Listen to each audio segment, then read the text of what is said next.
Tamlin n'avait pas remué à mon réveil en sursaut. Quand j'avais été incapable de distinguer l'obscurité de la chambre, de la nuit éternelle des cachots d'Amaranta, quand la sueur froide dont j'étais baignée m'avait rappelé la sensation du sang poisseux des deux immortels sur ma peau, je m'étais ruée dans la salle de bain. J'attendais maintenant que les spasmes qui me secouaient s'évanouissent progressivement, comme les rides à la surface d'une eau calme. Ce n'était qu'un cauchemar, l'un de ceux qui me hantaient jour et nuit depuis plusieurs semaines. Il y avait 3 mois que nous étions ressortis de « sous la montagne ». 3 mois durant lesquels je m'étais adaptée à mon nouveau corps d'immortel et à un monde luttant pour se reconstruire après la chute d'Amaranta. Je m'efforçais de respirer régulièrement pour recouvrer mon calme. Quand je me sentis mieux, j'allais me placer sous une fenêtre ouverte par laquelle je pouvais voir le ciel nocturne et sentir la brise caresser mon visage moite. J'appuyais ma tête contre le mur et posais les mains à plat sur la fraîcheur du sol en marbre. Tout cela était bien réel. J'avais survécu.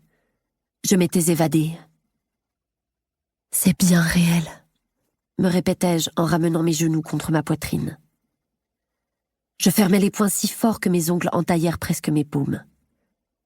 La force des immortels était plus une malédiction qu'un don. Pendant les 3 jours qui avaient suivi mon retour à la cour du printemps, j'avais plié ou froissé chaque pièce d'argenterie qui m'était passée entre les mains. Gênée par la longueur insolite de mes jambes, j'avais trébuché si souvent qu'Alice avait ôté tous les objets de valeur de mes appartements, et j'avais brisé pas moins de 5 portes en verre en les fermant trop fort. Je dépliais mes doigts. Ma main droite était blanche et lisse, une vraie main de fée. J'examinais sur le dos de ma main gauche les volutes des tatouages qui recouvraient mes doigts et se prolongeaient sur mon poignet et mon avant-bras. Leur encre sombre semblait boire l'obscurité de la salle. L'œil gravé au centre de ma paume paraissait m'observer, calme et rusé comme celui d'un chat. Sa pupille était plus dilatée que dans la journée, peut-être pour s'adapter à l'intensité de la lumière comme n'importe quel œil. Je les foudroyais du regard, lui et l'être qui m'épiait peut-être à travers ce tatouage. J'étais sans nouvelles de Rhysand depuis mon retour. Je n'avais pas osé poser de questions ni à Tamlin, ni à Luthien, ni à personne, de crainte de faire ressurgir le grand seigneur de la cour de la nuit. Et de lui rappeler le marché de dupes que j'avais conclu avec lui, sous la montagne. Je devais passer 1 semaine par mois avec lui, depuis qu'il m'avait sauvé la vie. Mais même si Rhysand avait miraculeusement oublié ce marché, moi, je ne le pourrais jamais. Tamlin, Luthien, personne ne le pourrait. Pas avec ce tatouage. Rhysand était l'ennemi de Tamlin et de toutes les autres cours de Prythian.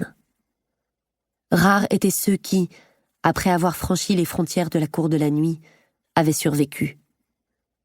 Aucun étranger à cette cour n'aurait pu vraiment décrire la région la plus septentrionale de Prythian.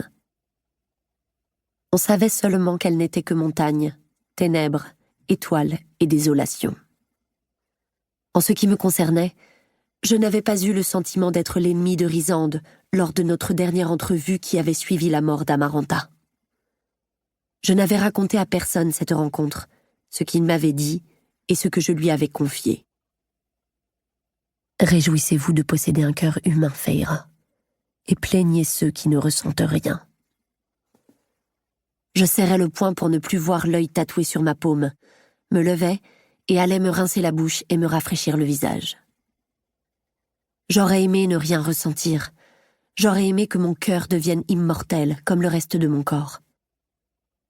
Quand je regagnais la chambre, Tamlin dormait toujours, étalée sur le matelas. J'admirais un instant les muscles puissants de son dos, nimbés de clair de lune, ses cheveux d'or que j'avais emmêlés quand nous avions fait l'amour quelques heures plus tôt. Pour lui, je m'étais sacrifiée et j'avais vendu mon âme avec joie. Et maintenant, j'avais l'éternité devant moi pour en payer le prix. Les draps étaient redevenus frais et secs quand je me glissais dans le lit. Je me recroquevillais et tournais le dos à Tamlin. Sa respiration était... Pour continuer à écouter ce livre audio gratuitement, cliquez sur le lien dans la description et vous pourrez l'écouter en entier sans frais grâce à l'essai de 30 jours d'Audible.